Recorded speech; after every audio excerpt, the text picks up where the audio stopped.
இடஒதுக்கீட்டு உரிமை கேள்வி பதில்கள். அரசமைப்பு சட்டத்தை தகர்க்கும் சூழ்ச்சி. திராவிடர் கழகத் தலைவர் ஆசிரியர் கி. வீரமணி அறிக்கை. கல்வி வேலைவாய்ப்புகளில் 10% ஏழைகளாக உள்ள உயர்ஜாதியினருக்கு ஒதுக்கீடும் புதிய அரசியல் சட்ட திருத்த மசோதாவை மோடி தலைமையிலான மத்திய அரசு இன்று 8/1/2019 மக்களவை நாளை 9/1/2019 மாநிலங்களவையில் நிறைவேற்றிட காலில் வெந்நீர் ஊற்றிக்கொண்டு வேகமாக கிளம்பியுள்ளது. இது அரசியல் சட்டத்தின் அடிப்படை உரிமைகள் முடங்கிய அடிக்கட்டுமான அம்சங்களுக்கே முற்றிலும் முரணானது. சட்டப்படி நீதிமன்றங்களுக்கு எடுத்துச் செல்லப்படும் போது இது சட்டப்படி செல்லாததாகவே ஆகிவிடுவது உறுதி. நரசிம்ம ராவ் பிரதமரான போது தனியே 10 விழுக்காடு பொருளாதார அடிப்படையில் ஒதுக்கிய போது நடந்த இந்திரா சகானி வழக்கு என்ற 9 நீதிபதிகள் கொண்ட அமர்வு வழங்கிய மண்டல் கமிஷன் இடஒதுக்கீடு பற்றிய வழக்கு தீர்ப்பில் 13/1, 14, 15, 15/4 ஆகிய அரசமைப்பு சட்ட பிரிவுகளை சுட்டிக்காட்டி 16/11/1992 மிகவும் தெளிவாகவே வி.பி. நரசிம்மராவ் பிரதமராக இருந்தபோது கொண்டுவரப்பட்ட உயர்ஜாதி பிரிவினருக்கு 10% இடஒதுக்கீட்டு ஆணை அறவே செல்லாது என்று திட்டவட்டமாக தீர்ப்பளித்துவிட்டது. 15/4 என்று முதலாவது அரசியல் சட்ட திருத்தத்தை கொணர்ந்தபோது பிரதமர் நேரு, சட்ட அமைச்சர் பி.ஆர். அம்பேத்கர் எல்லாம் பல உறுப்பினர்களுடன் விவாதித்த போதும் அதற்கு முன்பே அரசியல் சட்டத்தில் பிற்படுத்தப்பட்டோர் பற்றிய விரிவான 340 எழுதும்போதே எந்தெந்த வரையறை சொற்கள் விவாதிக்கப்பட்டு பின் போடப்பட்டதோ அதே சொற்களைத்தான் சோசியலி அண்ட் எஜுகேஷனலி என்று போடப்பட்டதை அப்படியே 15/4 என்ற புது பிரிவை பிற்படுத்தப்பட்டவர்களுக்கான இடஒதுக்கீட்டுக்கான சட்ட திருத்தத்திலும் கையாளப்பட்டது. தொடர்ச்சி பின் அட்டை உள்பக்கத்தில். இடஒதுக்கீட்டு உரிமை கேள்வி பதில்கள். இடஒதுக்கீடு என்றால் என்ன? பல ஆயிரம் வருடங்களாக நாம் பிறந்த ஜாதியின் அடிப்படையில் நமக்கு கல்வி மறுக்கப்பட்டது. இந்திய துணைக்கண்டத்தில் ஆட்சி நடத்திய அனைத்து மன்னர்களும் சூத்திரனுக்கு கல்வியை கொடுக்காதே என்ற மனுசாஸ்திர இந்து மத சட்டங்களுக்கு கட்டுப்பட்டே ஆண்டனர். அதன் விளைவாக நாட்டின் பார்ப்பனர் அல்லாத மக்கள் அனைவரும் பிற்படுத்தப்பட்டனர், தாழ்த்தப்பட்டனர். கல்வி மட்டுமல்ல, அரசுகளில் அதிகார பதவிகளும் மறுக்கப்பட்டன. ஜாதியின் காரணமாக மறுக்கப்பட்ட கல்வியையும் வேலை வாய்ப்பையும் அதே ஜாதியின் அடிப்படையில் உரிமை பறிக்கப்பட்ட மக்களுக்கு திரும்ப வழங்குவதே இடஒதுக்கீடு ஆகும். வகுப்புவாரி உரிமை என்றால் என்ன? ஒவ்வொரு ஜாதியினரும் மொத்த மக்கள் தொகையில் அவரவர்கள் வகிக்கும் சதவிகிதத்திற்கு தக்கவாறு கல்வி, வேலைவாய்ப்பு, பதவி உயர்வு, பிரதிநிதித்துவம் போன்றவற்றில் இடங்களை ஒதுக்கி மக்கள் தொகை சதவிகிதப்படி வாய்ப்பு பெறும் உரிமைக்கு பெயர்தான் வகுப்புவாரி உரிமை. தற்போது இந்தியாவிலும் தமிழ்நாட்டிலும் இருப்பது இடஒதுக்கீட்டு உரிமைதான். வகுப்புவாரி உரிமை என்ற அளவில் அல்ல. ஜாதி அடிப்படையில் இடஒதுக்கீடு வழங்குவது சரியா? மனிதர்கள் பிறந்த நிறத்தின் அடிப்படையில் அமெரிக்காவில் கருப்பு நிறத்தில் பிறந்தவர்களுக்கு உரிமைகள் மறுக்கப்பட்டன. தற்போது அந்த கருப்பின மக்களுக்கு அதே நிறத்தின் அடிப்படையில் தான் உரிமைகள் வழங்கப்படுகின்றன. இந்திய துணைக்கண்டத்தில் பார்ப்பன படையெடுப்புக்கு பிறகு இந்த மண்ணில் மக்கள் ஜாதி அடிப்படையில் பிரிக்கப்பட்டு அந்த ஜாதியின் அடிப்படையிலேயே உரிமைகள் மறுக்கப்பட்டு வாழ்ந்தனர். எந்த அடிப்படையில் நாம் தாழ்த்தப்பட்டோமோ அதே அடிப்படையில் உரிமைகளை பெறுவதுதான் அறிவியல். அப்போதுதான் சமத்துவம் உருவாகும். பள்ளிகளில் மாணவர் சேர்க்கையின் போது ஜாதி சான்றிதழ் கேட்பது ஏன்? நமது வீட்டில் ஒரு திருட்டு நடந்து விடுகிறது என்று வைத்துக்கொள்வோம். காவல்துறையில் வழக்கு பதிவு செய்ய சொல்கிறோம். அப்போது காவல்துறையில் பொருளை இழந்தவரின் பெயர் மற்றும் முகவரிகளை குறித்து கொண்டு வழக்கு பதிவு செய்யப்படும். குற்றவாளிகள் கிடைத்தவுடன் பறிபோன பொருளை ஏற்கனவே குறித்து வைத்துள்ள நமது முகவரிக்கு திரும்பத் தருவார்கள். அதுபோல ஆயிரக்கணக்கான ஆண்டுகளாக கல்வி உரிமையை பறிகொடுத்தவர்கள் யார் என்பதை அடையாளம் காண மட்டுமே பள்ளிகளில் ஜாதி சான்றிதழ் கேட்கப்படுகிறது. பள்ளிகளிலேயே ஜாதி சான்றிதழ் கேட்பதால் ஜாதி உணர்வு வளர்கிறது. நாம் பிறக்கும் இடமே குடியானதெரு, பரத்தெரு, பள்ளத்தெரு என்று பிரிந்து கிடக்கிறது. நாம் வாழும் இடம் அக்ரஹாரம், ஊர், சேரி, காலனி என பிரிந்து கிடக்கிறது. ஒரு மாணவனின் முகவரியை கேட்ட உடனேயே அவனது ஜாதியை புரிந்து கொள்ள முடியும். இங்கெல்லாம் ஜாதி சான்றிதழ் பார்த்தா நமக்கு இடம் ஒதுக்குகிறார்கள். நமது பிறவியே நம்மை அங்கு பிறக்க வைத்து விடுகிறது. இன்னும் கிராமங்களில் டீ கடைகளில் பிற்படுத்தப்பட்டவர்களுக்கு கண்ணாடி டம்ளரிலும் தாழ்த்தப்பட்டவர்களுக்கு பிளாஸ்டிக் கப்புகளிலும் காப்பி, டீ கொடுக்கும் முறை இருக்கிறது. ஒவ்வொரு ஜாதிக்கும் தனித்தனி பெஞ்சுகள் இருக்கின்றன. டீ கடைகளில் ஜாதி சான்றிதழை பார்த்தா டீ, காப்பி விற்கிறார். ஆளை பார்த்த உடனேயே ஜாதிக்கேற்ப பிரித்து விடுகிறார்கள். பள்ளிகளில் ஜாதி சான்றிதழ் கேட்பதால் தான் ஜாதி வளர்கிறது என்று சொல்வார்கள்.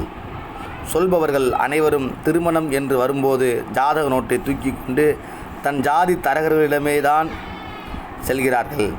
தன் ஜாதி மேட்ரிமோனி இல்தானே துணை தேவை என விளம்பரம் கொடுக்கிறார்கள். இந்த மஞ்சப்பை தரகர்களோ ஆன்லைன் தரகர்களோ ஜாதி சான்றிதழ் பார்த்தா பதிவு செய்கிறார்கள்.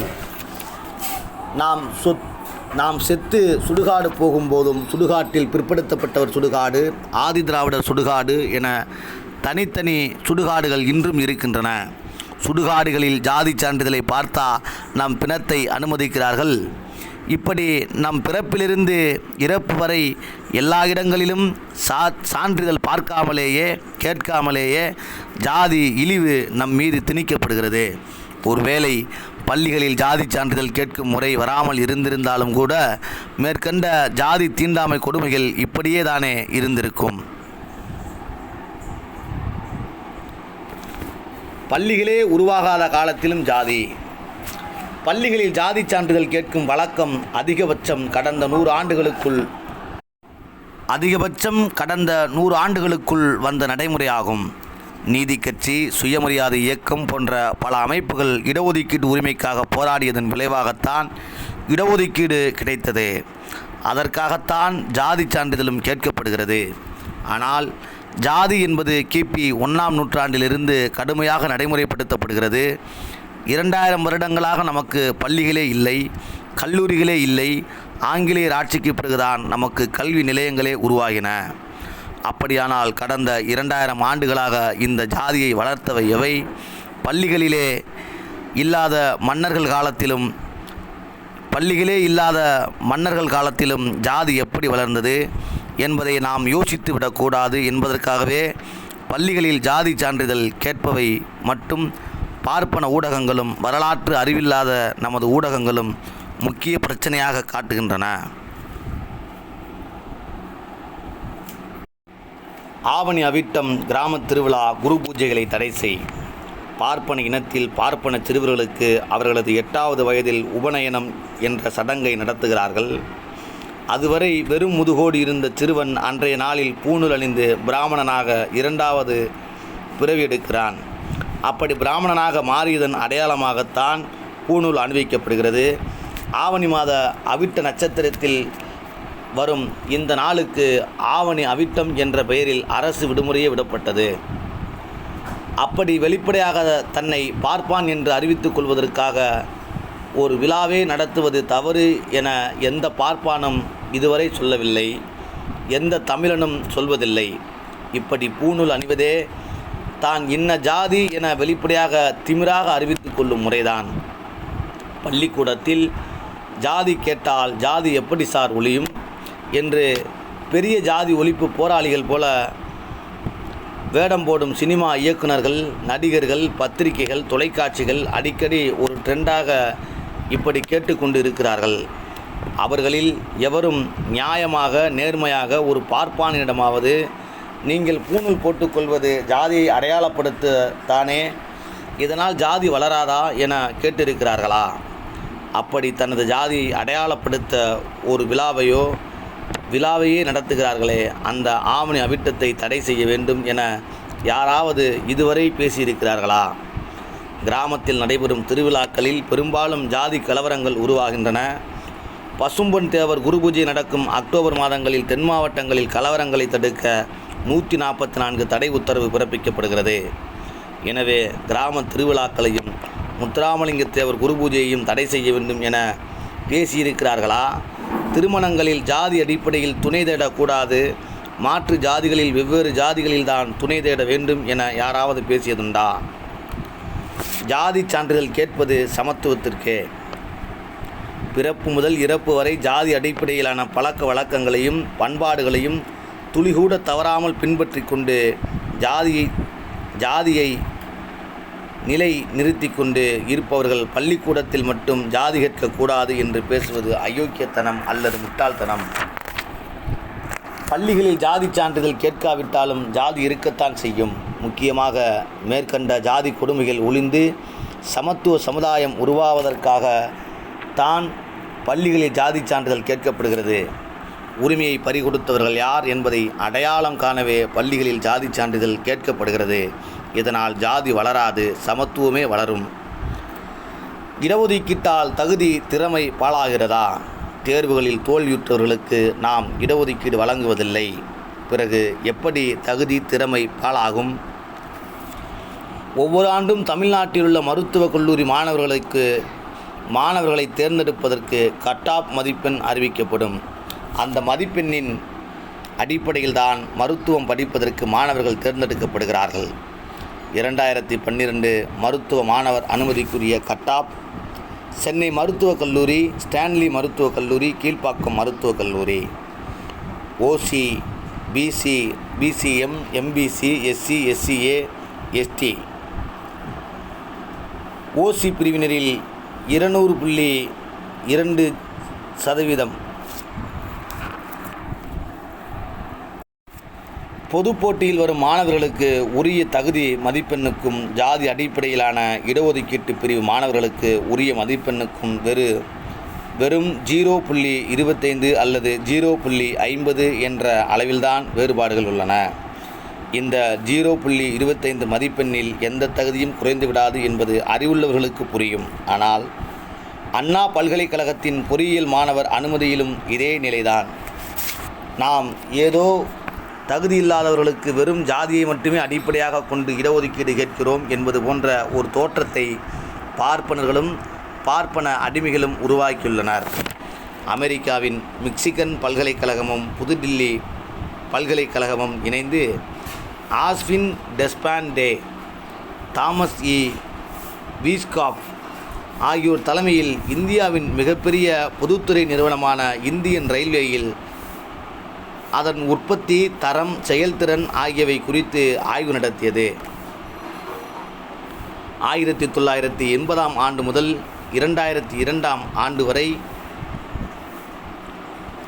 ஆண்டு வரையிலான முதல் நிலை மற்றும் இரண்டாம் நிலை அதிகாரிகள் நிலையில் நேரடியாக நடந்த ஆய்வின் முடிவு 2009 நவம்பர் வேர்ல்டு டெவலப்மெண்ட் ஜேர்னல் என்ற ஆய்வு இதழில் வெளியிடப்பட்டது. 2013இல் அமெரிக்காவில் யூனிவர்சிட்டி ஆஃப் மாசச்சூசெட்ஸ் இல் சர்வதேச அரசியல் பொருளாதார ஆராய்ச்சி நிறுவனமான பெரி நடத்திய சர்வதேச அரசியல் பொருளாதார கருத்தரங்கிலும் வெளியிடப்பட்டு அனைத்து முன்னேறிய நாடுகளின் கவனத்தை ஈர்த்தது. 2015 பிப்ரவரியில் இந்தியாவில் முன்னணி ஏடுகளில் இந்த ஆய்வு குறித்த தகவல்கள் வெளிவந்தன. அவற்றில் குறிப்பிடத்தக்கவை: முக்கிய முடிவுகளை எடுக்கும் உயர் பதவிகளில் இடஒதுக்கீட்டின் மூலம் நியமிக்கப்பட்ட அதிகாரிகள் மற்றவர்களை விட தங்களின் திறமையை மிகச் சிறப்பான முறையில் வெளியிடுகின்றனர். இடஒதுக்கீட்டின் மூலம் பணியில் சேர்ந்தோர் அதிகமாக பணியாற்றிய துறையில் பொது பிரிவினரை விட உற்சாகமாக பணியாற்றி பல்வேறு துணிச்சலான முடிவுகளை எடுத்து அவற்றை செயலாற்றிய காரணத்தால் ரயில்வே துறை நல்ல முன்னேற்றம் கண்டுள்ளது. இந்த ஆய்வின் மூலம் இடஒதுக்கீட்டால் தகுதி திறமை பாழாகிறது என்ற வாதம் விடைபடுகிறது. தகுதி திறமை அடிப்படையில் தேர்ந்தெடுக்கப்படும் மத்திய அரசின் உயர் பதவிகளில் பார்ப்பனர்கள் பெரும்பான்மையினராக ஆதிக்கம் செலுத்தி வருவதை மண்டல் குழு அறிக்கை வெளிக்கொணர்ந்தது. அப்படியிருந்தும் இந்தியாவும் இந்தியாவுக்கு வெளிநாட்டு கடன் 46,000 கோடி டாலர். ஒரு டாலர் சுமார் 60 ரூபாய் என்று கணக்கு போட்டு கொள்ளுங்கள், கணக்கு போட்டு பாருங்கள்.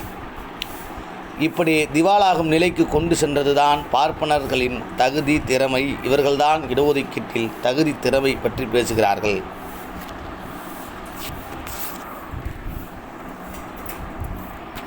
இடஒதுக்கீட்டில் பொருளாதார அடிப்படை கூடாது ஏன்?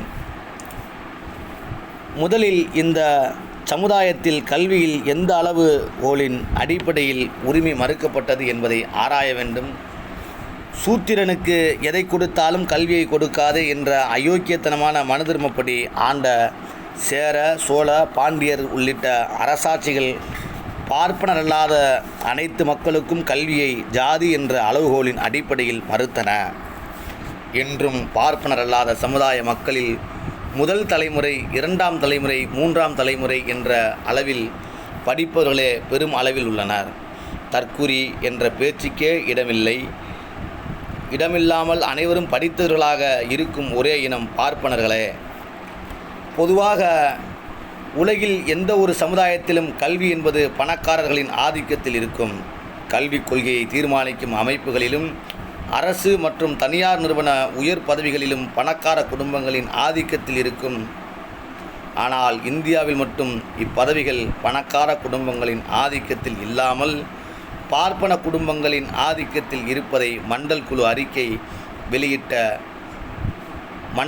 அறிக்கை உள்ளிட்ட புள்ளி விவரங்கள் நிரூபித்துள்ளன.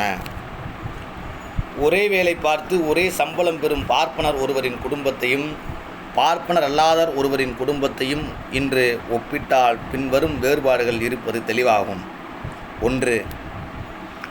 பார்ப்பன குடும்பத்தில் எழுத படிக்க தெரியாதவர்கள் கிடையாது, கைநாட்டுகள் கிடையாது. பார்ப்பனர் அல்லாதார் குடும்பத்தில் குறைந்தபட்சம் உறவினர்களில் சிலராவது, குறிப்பாக கிராம பெண்கள், தற்குறியாக படிக்காதவராக இருப்பார்கள். ஏராளமான கைநாட்டுகளை பார்க்க முடியும். இதனால் குழந்தைகளின் கல்வி அறிவுக்கான சூழலில் இரு குடும்பத்தினரிடையே வேறுபாடு ஏற்படுகிறது. இந்த தற்குறிகளில் சிலர் வசதியுள்ளவர்களாக கூட இருப்பார். 2. பார்ப்பனரின் உறவினர்கள் வடநாட்டிலோ அல்லது வளர்ந்த நாடுகளிலோ இருப்பார்கள். பார்ப்பன குடும்பங்களுக்கு தேவைப்படும் கல்வி, வேலைவாய்ப்புகள் பெற அவர்கள் உதவுவார்கள். பார்ப்பனர் அல்லாதாருக்கு அவர்களின் உறவினர்கள் வடநாட்டிலோ வளர்ந்த நாடுகளிலோ இருப்பது அரிது. அப்படி இருந்தாலும் தமது உறவினர்களுக்கு இவர்கள் உதவுவது இல்லை. 3. பார்ப்பன குடும்பத்தில் உறவினர்கள் அரசு மற்றும் தனியார் துறை உயர் பதவிகளில் இருப்பதன் காரணமாக மேற்படிப்பு, வேலைவாய்ப்பிற்கு பார்ப்பனருக்கு சாதகமான சூழல் உள்ளது. பார்ப்பனர் அல்லாத குடும்பத்திற்கு பொருளாதார வசதி இருந்தும் கூட இச்சாதகமான சூழல் இல்லை. 4. பார்ப்பன குடும்பத்தில் எவ்வளவு வறுமை ஏற்பட்டாலும் ஏர்பிடித்தல், கல்லுடைத்தல், மூட்டை தூக்குதல் போன்ற கடுமையான உடல் உழைப்பு தொழிலில் ஈடுபடும் பார்ப்பனரை காண முடியாது. வறுமை காரணமாக இத்தகைய கடுமையான உடல் உழைப்பு தொழிலில் ஈடுபடும் அனைவருமே பார்ப்பனர் அல்லாதவராக உள்ளனர். மேற்சொன்ன வேறுபாடுகள் பொருளாதார அடிப்படையில் உள்ளவை அல்ல, மாறாக சமூக அடிப்படையில் உள்ளவை. இவ்வேறுபாடுகளின் அளவு பார்ப்பனர் அல்லாத ஜாதிகளின் வெவ்வேறு அளவாக உள்ளன. எனவேதான் ஜாதிவாரி மக்கள் தொகை கணக்கெடுப்பும் அதன் அடிப்படையில் வழங்கப்படும் ஜாதிவாரி இடஒதுக்கீடுமே மேற்சொன்ன வேறுபாடுகளை களைந்து சமூக நீதியை வழங்கும் ஏற்பாடாக அமையும். தற்போது அமலில் உள்ள அரசாணைப்படி ஊக்கப்பணம், ஸ்காலர்ஷிப் பெறும் மாணவர்களுக்கு பொருளாதார அளவுகோல் வைக்கப்பட்டுள்ளது. பணக்கார, தாழ்த்தப்பட்ட, பிற்படுத்தப்பட்ட சமுதாய மாணவர்களுக்கு இந்த ஊக்கத்தொகை கிடையாது. இத்தகைய பொருளாதார ரீதியிலான பலன்களுக்கு பொருளாதார அளவுகோல் சரியே. அரசு பணியாளர்களை தவிர்த்து மற்றவர்கள் போலி சான்றிதழ் மூலம் அந்த அளவுகோலை அர்த்தமற்றதாக்கி வருகிறார்கள். இயற்கையோடு நடத்தும் சூதாட்டமாக உள்ள விவசாயம் மற்றும் நிலையற்ற தொழில் காரணமாக அரசு பணியாளர்களை தவிர்த்து மற்றவர்களில் பெரும்பாலோரின் ஆண்டு வருமானம் பெரும் ஏற்ற இறக்கங்களுக்கு உட்படுவதாகும். எனவே இப்போது ஊக்க பணத்திற்காக பொருளாதார அளவுகோல் நடைமுறையில் சரியாக செயல்படவில்லை. எனவே இடஒதுக்கீட்டு பிரச்சனையை திசை திருப்பவே பொருளாதார அளவுகோல் வாதம் வைக்கப்படுகிறது. தற்போதைய ஜாதி அடிப்படையிலான இடஒதுக்கீட்டிற்கு எதிராக கூக்குரலிடும் பார்ப்பனர்களும் பார்ப்பன அடிவருடிகளும் ஜாதி அடிப்படையிலான இடஒதுக்கீட்டினால் தகுதி திறமை பாழாகிறது என்ற வாதத்தை முன்வைக்கிறார்கள். அதே நபர்கள் இடஒதுக்கீட்டிற்கு பொருளாதார அளவுகோல் வேண்டும் என்கிறார்கள். அப்போது மட்டும் தகுதி திறமை பாழாகாதா? ஜாதி அடிப்படையில் உரிமை பாதிப்புகள் இருக்கும் வரை ஜாதி அடிப்படையில் இடஒதுக்கீடு நீடிக்க வேண்டும். அதுவே அறிவியல் அணுகுமுறையிலான சமூக நீதியாகும். இந்திய அரசியலமைப்பு சட்டம் 16/4 படியும் சரியாகும்.